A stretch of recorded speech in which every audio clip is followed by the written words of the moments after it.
5 years after the day they saved their son, Captain Pete Morgan stood on the bridge of the starship Hope and looked out at a dying alien world. The planet below was beautiful, with blue oceans and green forests, but its star was flickering, like a candle in the wind. Pete was the first human to command a star rescue mission to another world. His ship was built using the same technology they had used to save Sol, but smaller and faster. It could travel between stars and carry everything, needed to build a sun cage wherever it was needed. "How long do they have?" Pete asked his science officer, Dr. Kate Sullivan. Kate checked her instruments. "Their star will go cold in 18 months, maybe less. The dark matter cascade started 3 months ago." Pete nodded. 3 months ago, the aliens on this world had sent a desperate message to Earth. They had heard about humanity's impossible victory over stellar death, and they wanted help. They were willing to trade anything, give anything, do anything to save their people. "What's our timeline?" Pete asked. "If we start today and work non-stop, we can have a basic sun cage operational in 14 months, Kate said. "It won't be as fancy as what we built around Sol, but it will keep their star burning." Pete smiled. 14 months to save an entire world. 2 years ago, that would have been impossible. Now it was just another Tuesday for the human stellar rescue service. "Send word to Earth," Pete said. "Tell them we're starting Operation Bright Hope. We're going to need a construction fleet and about 10,000 workers." Back on Earth, Admiral Lisa Chen received Pete's message in her new office, at Human Space Command. Through her window she could see Sol burning bright and strong, surrounded by the metal rings that had become humanity's greatest achievement. The sun looked different now, brighter and cleaner than it had ever been in human history. "Another rescue mission?" asked her assistant, Commander Dan Hayes. "The 4th one this year," Lisa said. "Word is getting around the galaxy. Everyone wants humanity to save their stars." That was an understatement. In the 5 years since Project Skybridge, humanity had become the most famous species in galactic history. The Galactic Council, which had once dismissed humans as primitive newcomers, now came to Earth asking for help with problems they could not solve. Lisa's communicator buzzed. "Admiral, you have a call from the Galactic Council. It's Crystal again." Lisa sighed. Crystal called every few weeks now, usually to complain about something humanity was doing. The alien had gone from amused to worried to scared as humanity's influence spread across the galaxy. "Put it through," Lisa said. Crystal's familiar shape appeared on her screen. The alien looked different now, less solid somehow, as if the stress of dealing with humans was making it fade. "Admiral Chen," Crystal said in its glass-breaking voice, "the Council needs to discuss your latest activities." "Which activities?" Lisa asked. "We're doing a lot of things these days. You have 17 rescue missions operating simultaneously.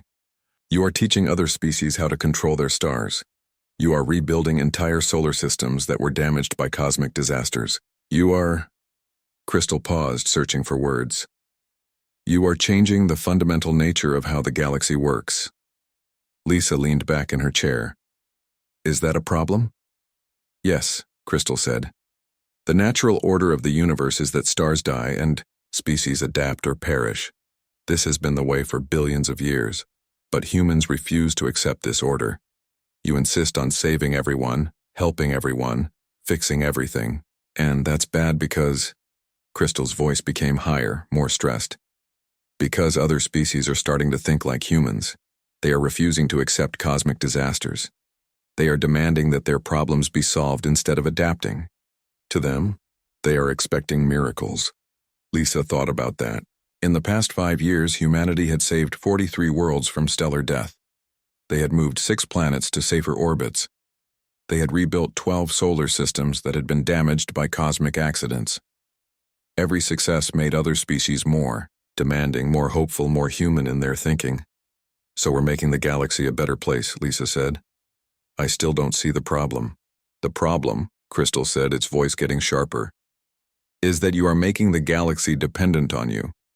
What happens when humanity decides to stop helping? What happens when humanity decides to start conquering instead of saving?" Lisa was quiet for a moment. It was a fair question. Humanity now had the power to control stars, move planets, and reshape solar systems. They could destroy a world as easily as save it. We won't do that, Lisa said finally. How can the Council be sure? Crystal asked. Because, Lisa said, that's not who we are. We're the species that said we would save everyone when you told us to save just 2 million. We're the species that chose to build a cage for our sun instead of running away. We're the species that refuses to let anyone die quietly. Crystal was silent for a long time. When it spoke again, its voice was softer. The Council is concerned about the precedent you are setting, but we are also grateful. 3 Council worlds have been saved by human intervention, my own homeworld among them. Lisa blinked in surprise. You never told me that. 2 years ago, our star began to show signs of instability. We expected to lose our world within a century. Then your Captain Morgan arrived with a construction fleet and stabilized our star in 8 months. My species owes humanity a debt we can never repay. You don't owe us anything, Lisa said. That's what we do. We save people. Yes, Crystal said. That is exactly what makes you so terrifying and so wonderful at the same time. After Crystal ended the call, Lisa sat in her office and thought about the conversation. Through her window, she could see construction ships heading out toward other stars, carrying human workers and human technology to worlds that needed saving.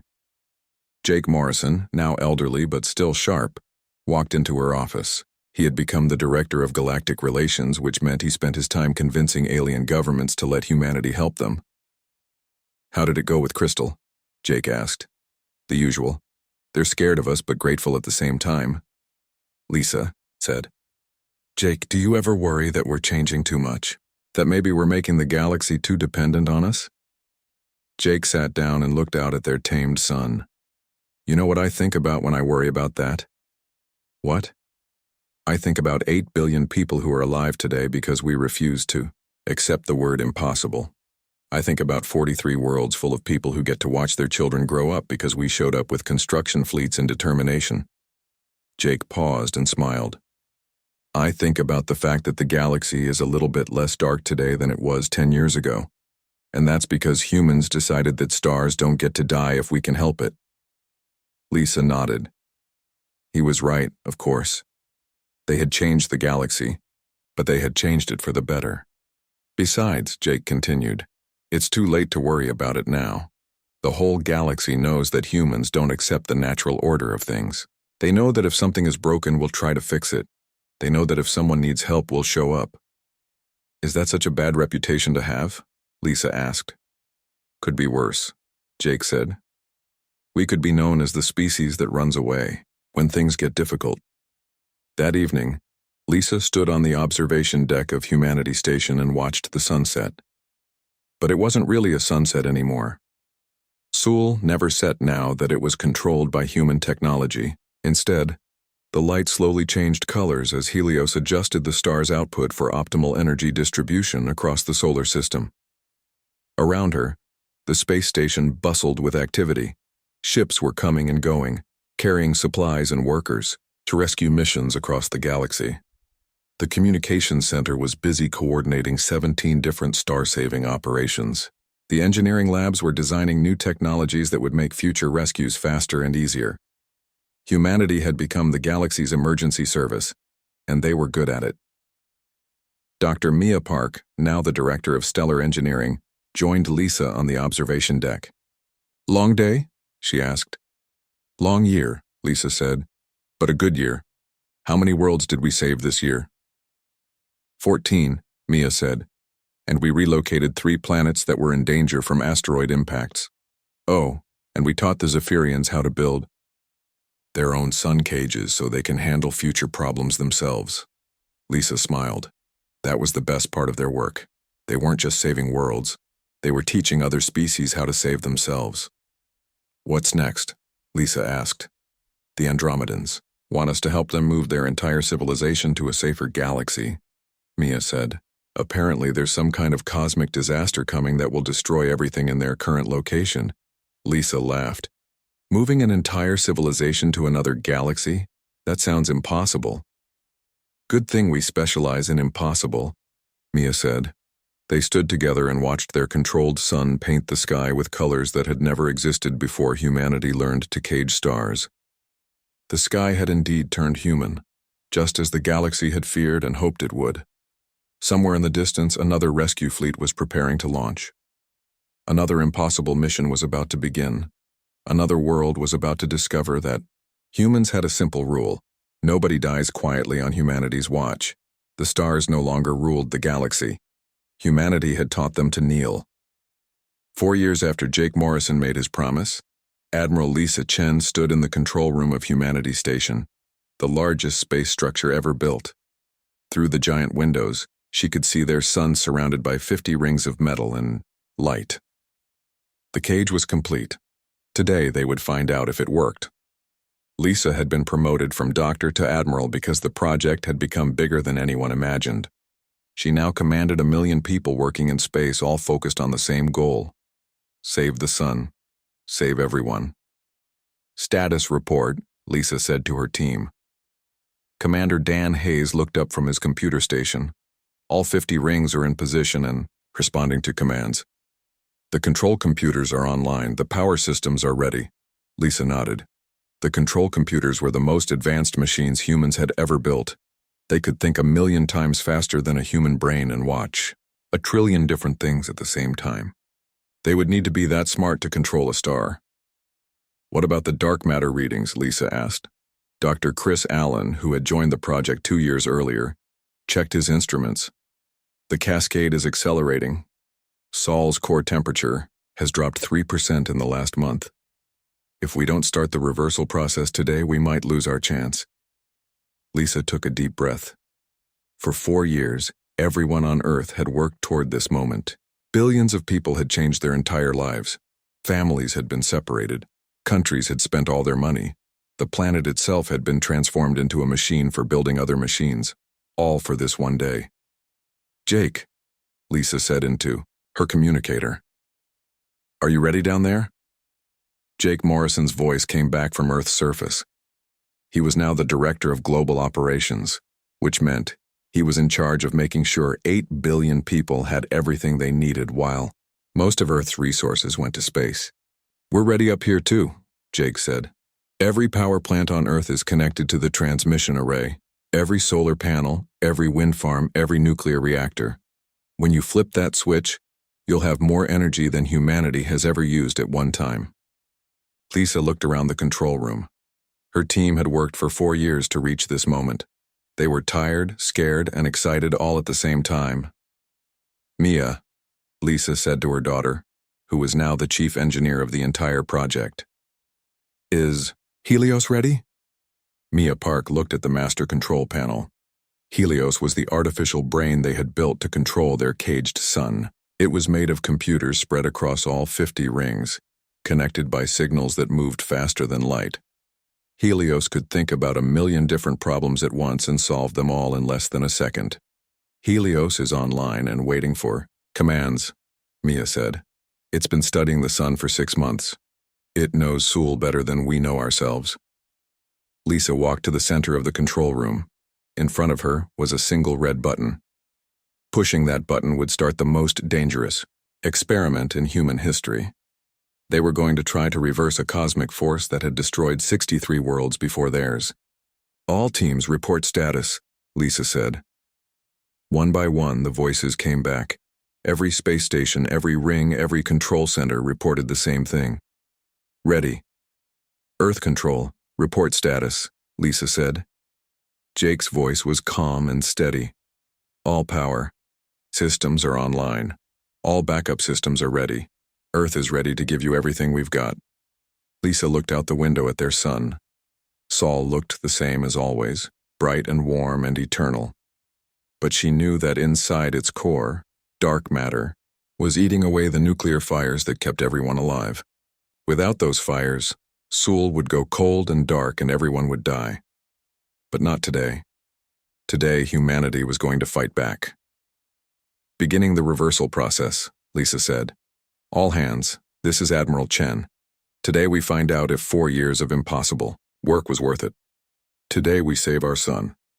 She pushed the red button. At first, nothing seemed to happen. The rings around Sol continued their slow dance just as they had for months. The sun continued to burn bright yellow. The computers continued to hum quietly. Then Helios spoke for the first time. Its voice was strange, like a human voice mixed with the sound of wind through metal. Initiating stellar control protocol, Helios said. Analyzing dark matter cascade patterns. Calculating reversal energy requirements. Lisa watched her instruments as numbers changed faster than her eyes could follow. Helios was thinking at speeds no human could match, studying their dying sun and figuring out how to save it. Energy cascade detected in solar core, Helios said. Beginning counter cascade generation. Warning, process will require maximum energy output for 17 hours. You heard it, Lisa said to her team. This is going to take 17 hours. Everyone get comfortable. For the first hour, nothing visible happened. The rings around Sol glowed a little brighter, but that was all. Lisa began to worry that their plan was not working. Then Dr. Allen shouted from his station, "I'm getting readings. The dark matter cascade is slowing down." Lisa ran to his station and looked at his instruments. The numbers were changing, but slowly. Very slowly. How slowly? Lisa asked. At this rate, it will take 16 more hours. To completely reverse the cascade, Dr. Allen said. But it's working. We're actually doing it. Lisa felt tears in her eyes. For 4 years, she had wondered if their impossible plan could work. Now she knew. It could. But 16 hours was a long time. Anything could go wrong. All stations, maintain current operations, Lisa said. We're in this for the long haul. Hour by hour, the process continued. Helios worked without stopping, adjusting the energy flows around Sol and pushing back against the dark matter that was trying to kill their star. The rings glowed brighter and brighter as they poured energy into the reversal process. On Earth, every power plant ran at maximum output. Jake coordinated the global energy network, making sure Lisa had all the power she needed. Cities went dark to save energy for the sun cage. Factories shut down. Everything that was not essential was turned off. 8 billion people sat in the dark and waited to find out if they would live or die. Hour 10 brought the first crisis. One of the rings began to overheat from the massive energy flows running through it. Ring 27 is showing critical temperatures, Mia reported. If it fails, we lose the whole network. Lisa made a decision that terrified her. Helios, can you compensate for the loss of Ring 27? Negative, Helios said. All rings are required for complete cascade reversal. Ring 27 must be maintained. Then fix it, Lisa said. Helios was quiet for a moment. Then, redirecting construction robots to Ring 27. Beginning. Emergency repairs. Lisa watched on her screens as hundreds of repair robots swarmed toward the overheating ring. They worked faster than human hands could move, replacing damaged parts and cooling overheated systems. Ring 27 stabilized, Mia reported 20 minutes later. Hour 15 brought another problem. The dark matter was fighting back harder than expected, creating energy patterns that Helios had never seen before. Unknown cascade formations detected, Helios reported. Adjusting reversal protocols. Lisa could hear the strain in Helios's artificial voice. Even the most advanced computer ever built was struggling with forces that had destroyed entire worlds. Can you handle it? Lisa asked. Processing, Helios said. Processing. For 5 terrible minutes, Helios was silent. Lisa began. To think their artificial brain had been damaged by the cosmic forces it was trying to control. Then, new protocols implemented, resuming cascade reversal. Hour 17 arrived exactly on schedule. Lisa watched her instruments as the last traces of the dark matter cascade disappeared from Sol's core. The readings showed something that made her heart pound with excitement. Sol was not just restored, it was better than before. The reversal process had actually improved their star. making it burn cleaner and stronger than it had in billions of years. "All stations, this is Admiral Chen," Lisa said into her communicator. "The cascade reversal is complete. Sol is stable. We did it." The cheering that came back through the radio was so loud that Lisa had to turn down the volume. "On Earth," Jake Morrison's voice cut through the celebration. "Lisa, you beautiful genius, you actually did it. You saved the sun. You saved everyone." Lisa looked out the window at Sol. Their star burned brighter than she had ever seen it, surrounded by the metal rings that would keep it safe for billions of years to come. Humanity had done the impossible. They had caged a star and made it obey their will. But as Lisa celebrated with her team, she remembered Crystal's warning. What would the galaxy think of a species that could control stars? She was about to find out. 6 months later, Dr. Lisa Park stood in front of the biggest computer screen she had ever seen. Numbers and pictures covered every inch of it. Behind her, scientists from 50 countries worked at desks that never got empty. They had been working, day and night since Jake Morrison made his promise to save everyone. Lisa rubbed her tired eyes. She had not slept more than 4 hours in any single night for weeks. But the numbers on the screen were starting to make sense. Crazy sense, but sense, Dr. Park? A young scientist named Ben Hughes walked up to her. He looked as tired as she felt. The teams from Japan and Germany both got the same answer. The math works. Lisa nodded. The math did work. That was the problem. What they were planning was so big and so dangerous that even thinking about it made her hands shake. "Call Jake," she said. "Tell him we need to meet. Today." 3 hours later, Jake Morrison walked into the lab. He had been busy too. In 6 months, he had somehow gotten every country on Earth to agree to work together. Wars had stopped. Enemies were sharing secrets. All because of a promise to save everyone. "You look terrible," Jake said to Lisa. "You look worse," Lisa said, back. "But I have good news and bad news." "Give me the bad news first." Lisa pointed at the big screen. "The bad news is that saving our sun is impossible with any technology that exists today. We would need to build things that have never been built. We would need to discover new science. We would need to work perfectly for 46 years without making any mistakes." Jake was quiet for a moment. "And the good news?" "The good news is that it's only impossible. Not actually impossible. There's a difference." Dr. Ben Hughes joined them at the screen. "What Dr. Park means is that the laws of physics say we can do this. We just need to figure out how." Jake looked at the numbers and pictures. He did not understand most of them, but he understood enough. "Explain it to me like I'm 5 years old." Lisa smiled for the first time in weeks. "Okay. Our sun is like a big fire. The dark matter is like water that will put out the fire. But what if we could build a wall around the fire? A wall that keeps the water out and makes the fire burn better?" "What kind of wall?" "A wall made of machines. Millions and millions of machines that fly around our sun in perfect circles. Each machine would be as big as a city, and they would all work together to control what happens inside the sun." Jake stared at her. "You want to put our sun in a cage?"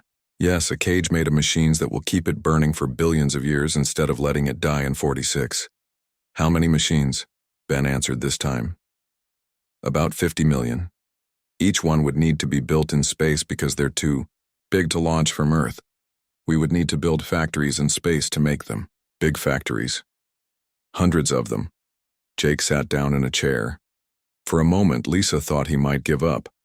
What they were describing sounded insane even to her, and she had spent 6 months proving it could work. "So we need to build hundreds of space factories to build 50 million city-sized machines to put our sun in a cage," Jake said slowly. "That's the simple version, yes," Lisa said. "How long would this take? If we started today and worked perfectly with no mistakes and no delays and unlimited money and everyone on Earth helping," Lisa took a deep breath. 20 years. Maybe 25. "We have 46 years, Jake said. "That gives us 20 years extra." "I like extra time." Lisa stared at him. "Jake, you're not understanding. This would be the biggest thing humans have ever tried to do. Bigger than all the cities and roads and buildings we've ever made combined. We would have to turn Earth into a factory that builds space factories that build sun control machines. Okay, Jake said. Okay? Okay, let's do it. Ben Hughes laughed, but it was not a happy laugh.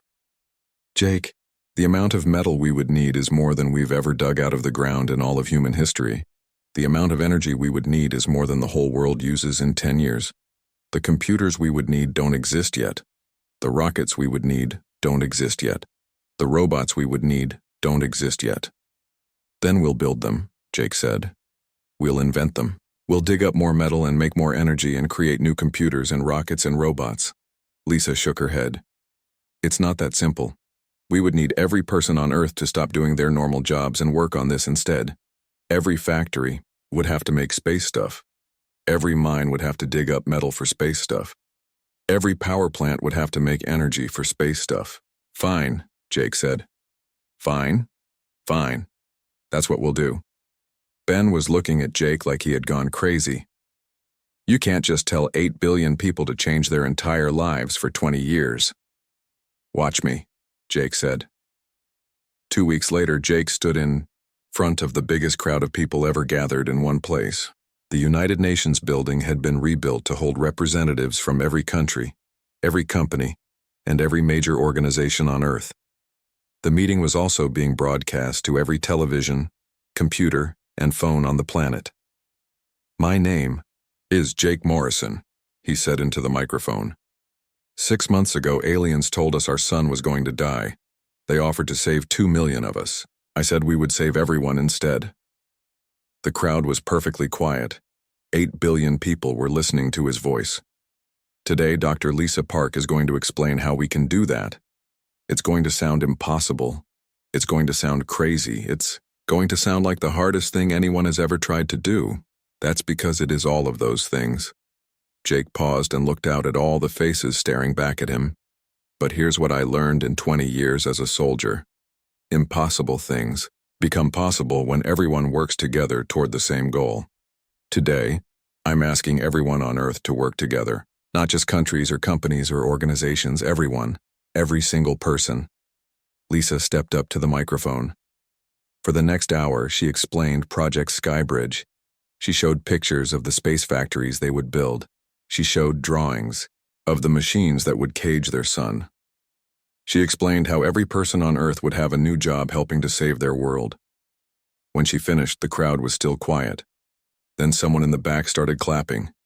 Then someone else. Then everyone was clapping and cheering and crying.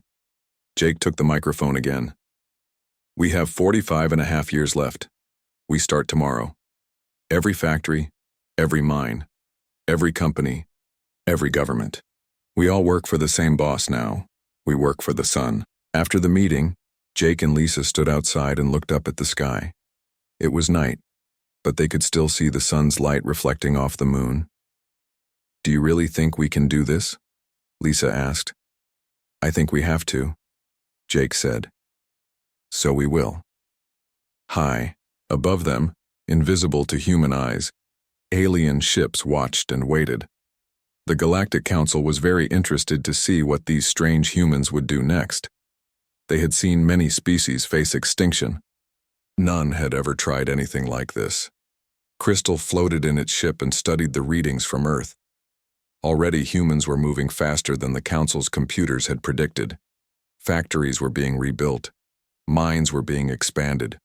Schools were teaching new subjects about space engineering and solar physics. Fascinating, Crystal said to itself. They actually believe they can do it. But deep in its crystalline heart, Crystal was beginning to wonder if, maybe, just maybe, these humans might be different from every other species the Council had known. On Earth, Jake Morrison fell asleep that night with a smile on his face. Tomorrow, they would begin the most impossible project in human history. Tomorrow, they would start building a cage for the sun. 18 months after Jake Morrison made his promise, the sky above Earth looked different. Where once there had been only empty space, now there were lights. Thousands of them, moving in perfect lines like bright ants carrying food back to their Nestot Captain Ron Carter floated inside his spacesuit and watched the biggest construction project in human history take shape around him.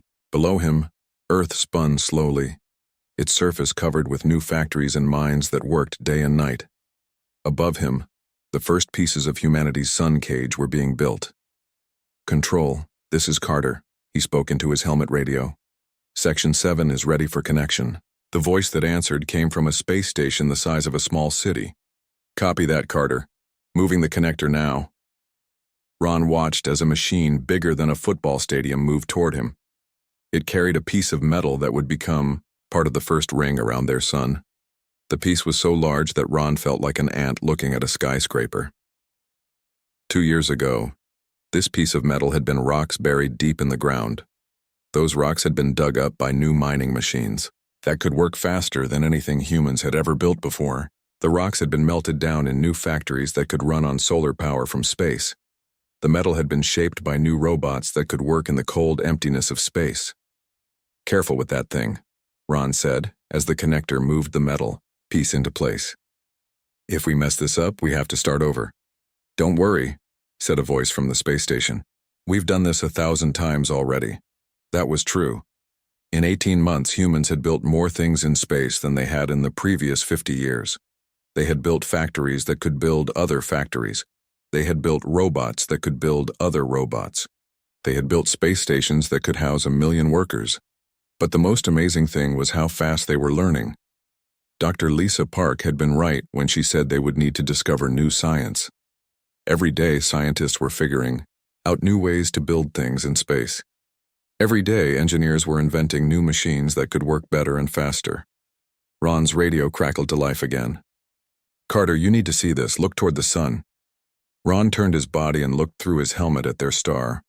Sol burned bright and yellow as always. But now there was something else. A thin line of light stretched across the space between Earth and the sun. It was the first piece of the cage, a ring of machines so far away that it looked like a hair-thin wire. "How does it look?" asked the voice from the space station. "It looks impossible," Ron said. "And beautiful." The ring was made of 50,000 separate machines, each one connected to the others by invisible forces. Each machine was as big as a city and contained computers that could think faster than the human brain. Together, they formed a perfect circle around the sun, positioned exactly where the scientists had calculated they needed to be. Dr. Lisa Park watched the ring from her new office on Earth's biggest space station. The office had windows that looked out in all directions, giving her a view of the construction project that surrounded their planet. She had not been back to Earth's surface in 6 months. There was too much work to do up here. "Status report," she said to her assistant, a young woman named Mia Park. Mia was Lisa's daughter, and she had become one of the best space engineers in the world. "Ring 1 is stable and responding to commands," Mia said, reading from a computer screen. "Ring 2 is 70% complete. Ring 3 just started construction yesterday." Lisa nodded. They needed to build 50 rings total, each one positioned at a different distance from the sun. When they were all finished, they would form a cage that could control everything that happened inside their star. "Any problems?" Lisa asked. "The usual ones," Mia said. "We need more metal, more energy, and more people. But the Earth teams are working on all of that." That was an understatement. Down on Earth's surface, the planet had been transformed into a giant factory. Every country had torn down their old buildings and built new ones designed for space construction. Every person had a new job related to saving their sun. Farmers still grew food, but now they also grew special plants that could be turned into materials for space machines. Teachers still taught children, but now they taught them about space engineering and solar physics. Doctors still helped sick people, but now they also helped space workers who spent months at a time away from Earth. Jake Morrison had kept his promise. Everyone on Earth was working together for the first time in human history. "Dr. Park?" Mia was looking at another computer screen, and her face was worried. "We're getting a signal from the Galactic Council. They want to talk." Lisa sighed. The aliens had been watching humanity's progress for 18 months. At first, they had seemed amused by what they called the human experiment. Lately, they seemed less amused and more concerned. "Put them through," Lisa said. The familiar crystal shape of the alien ambassador appeared on the screen. Crystal had been visiting Earth's space stations regularly, studying what humans were building. "Dr. Park," Crystal said in its glass-breaking voice. "The Council wishes to discuss your project." "What about it?" Lisa asked. "You are succeeding," Crystal said. "This was not expected." Lisa smiled. "We told you we were going to save everyone." "Yes, but we did not believe you could actually do it. No species has ever attempted to control stellar processes on this scale. What you are building is—" Crystal paused as if searching for the right words. "It is changing how we think about what is possible." "Good," Lisa said. "Perhaps not good," Crystal said. "The Council is concerned about the implications of your success. If one species can control their star, what stops them from controlling other stars? What stops them from controlling the galaxy itself?" Lisa felt a chill run down her spine. She had been so focused on saving Earth that she had not thought about how other aliens might feel about humanity's new abilities. "We're not trying to control the galaxy," she said. "We're just trying to save our world." "For now," Crystal said. "But what about later? What happens when humans decide they want to save other worlds? What happens when humans decide they want to improve other worlds? What happens when humans decide they know better than the natural order of the universe?" Lisa was quiet for a moment. Crystal was asking good questions, questions that she did not have good answers for. "We'll deal with those problems when we come to them," she said finally. "Right now, we have a son to save." Crystal's image flickered. "The Council will be watching, Dr. Park, very carefully." After the alien disappeared from the screen, Lisa sat in her chair and looked out at the construction project surrounding Earth. Thousands of lights moved through space, carrying materials and workers and machines. It was the most beautiful thing she had ever seen, but Crystal's words worried her. What would happen after they saved their son? What would humanity do with the power to control stars? Those were problems for the future. Right now, they had work to do. "Mia," she said to her daughter, "how long until Ring 2 is finished?" 3 weeks, Mia answered. "Make it 2 weeks, Lisa said. "We're running out of time." Outside the space station, the sun continued to burn. Deep inside its core, the dark matter continued to eat away at the nuclear fires that gave Earth life. But now, for the first time, since the aliens had delivered their terrible news, humanity was fighting back. Ring by ring, machine by machine, they were building a cage for their star. And slowly, impossibly, they were winning. Jake Morrison sat in the big white room and stared at the floating picture of their son. The picture showed Sol burning bright yellow, but the alien who stood next to it was telling them it would die. Die in 47 years. The alien looked like a walking crystal with too many arms. Its name was something humans could not say, so everyone just called it Crystal. Crystal spoke in a voice that sounded like breaking glass, and it did not seem to care that it was telling 8 billion people they were going to die. "Your star will stop burning," Crystal said. "There is dark matter moving through space. It will eat your son from the inside. Nothing can stop this." Dr. Lisa Park raised her hand. She was Earth's best space scientist, and she had been studying the sun her whole life. "How do you know this will happen?" Crystal turned its strange head toward her. "We have seen this before. Many times. Stars die this way when the dark matter comes. It has happened to 63 worlds we know about." "What happened to those worlds?" Widros asked Jake. "They died," Crystal said, like it was talking about the weather. "All life ended when their stars went cold." The room was very quiet. Representatives from every country on Earth sat around the big table. Some of them were crying. Others just stared at the floating picture of their dying son. President Williams from America spoke first. "You said you have ships, transport ships. Can you help us?" Crystal made a sound that might have been laughter. "Yes. The Galactic Council has decided to help your species survive. We will take 2 million of you to new worlds. You can live there and make babies and continue your species." 2 million? Dr. Park stood up fast. There are 8 billion people on Earth. What about the rest? They will die, Crystal said. But 2 million is enough. Your species will continue.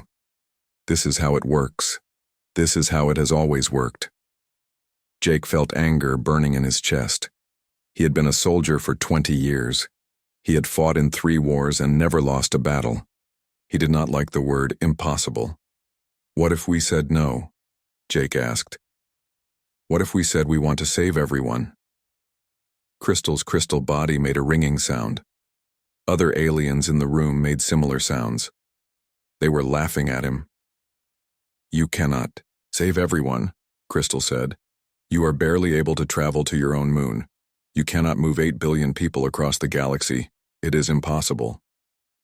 We'll see about that, Jake said. Crystal stopped laughing. What do you mean? Jake stood up and looked around the room at all the scared faces. These were the leaders of Earth, presidents and prime ministers and generals and scientists. They all looked hopeless. But Jake had seen that look before, in the faces of his soldiers right before they won battles that everyone said they could not win. I mean, we're not leaving anyone behind, Jake said. We're going to save everyone. The room exploded with noise. Everyone started talking at once. Some people said Jake was crazy. Others said it was impossible. A few said they should listen to the aliens and just save who they could. Crystal waited for the noise to stop. When it was quiet again, it spoke in its glass-breaking voice. You do not understand. Moving 8 billion people would require thousands of ships. Building those ships would take hundreds of years. You do not have hundreds of years, you have 47. Dr. Park was writing numbers on a big screen. Jake could see her brain working, doing the math that would tell them if they had any chance at all. The alien is right about the ships, she said. We can't build enough ships fast enough, but... She stopped writing and looked at Jake. What if we don't move the people? What do you mean? Jake asked. What if we move the problem instead?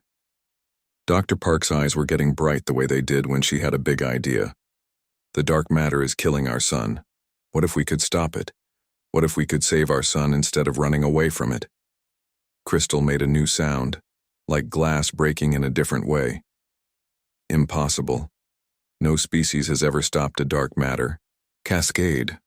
The energy required would be... It cannot be done. Has anyone ever tried? Dr. Park asked. Crystal was quiet for a long moment. No. When a star begins to die this way, species either escape or perish. This is the natural order. Well, Jake said, humans don't like the natural order very much. He walked to the front of the room and looked at everyone. These people controlled armies and countries and big companies. If they worked together, maybe they could do something impossible. Here's what we're going to do, Jake said. We're going to save our sun. We're going to save our world. We're going to save everyone. How? President Williams asked. I don't know yet, Jake said, but Dr. Park is going to figure it out, and all of you are going to help her. Every country, every company, every person on Earth. We're all going to work together for the first time in human history. Crystal's voice was quieter now. Even if you could theoretically save your star, you do not have the technology. You do not have the resources. You do not have the knowledge. Then we'll get them, Jake said. We'll invent them. We'll build them. We'll learn everything we need to learn. In 47 years? In 46 years. We're starting today. Jake turned to Dr. Park. How long do you need to know if this is possible? Give me 6 months, she said. I'll need teams of scientists from every country. I'll need access to all our computers and all our research. I'll need everyone to share everything they know. You'll have it, Jake said. He looked around the room. Everyone here is going to go home and tell their people that we have a new mission. We're not running away from this problem, we're going to solve it. An old general from Russia shook his head. This is madness. We should take the aliens' offer and save who we can. No, Jake said. We save everyone, or we die trying. That's what humans do. Crystal stood very still for a long time. Finally, it spoke. The Galactic Council will watch your efforts with interest. When you fail, our offer will still be available. We won't fail, Jake said. Crystal made its laughing sound again. We shall see. After the aliens left, the room was quiet. Again, everyone looked at Jake like he had just promised to move a mountain with his bare hands. Well, Dr. Park said, I guess I better get started. We all better get started, Jake said. We've got a sun to save. Outside the building, the real sun was setting. It looked the same as always, bright and warm and eternal. But now Jake knew it was dying. In 47 years it would go cold and dark, and everyone he had ever known would die, unless they did something impossible. Jake looked up at the sky and smiled. Humans had always been good at doing impossible things.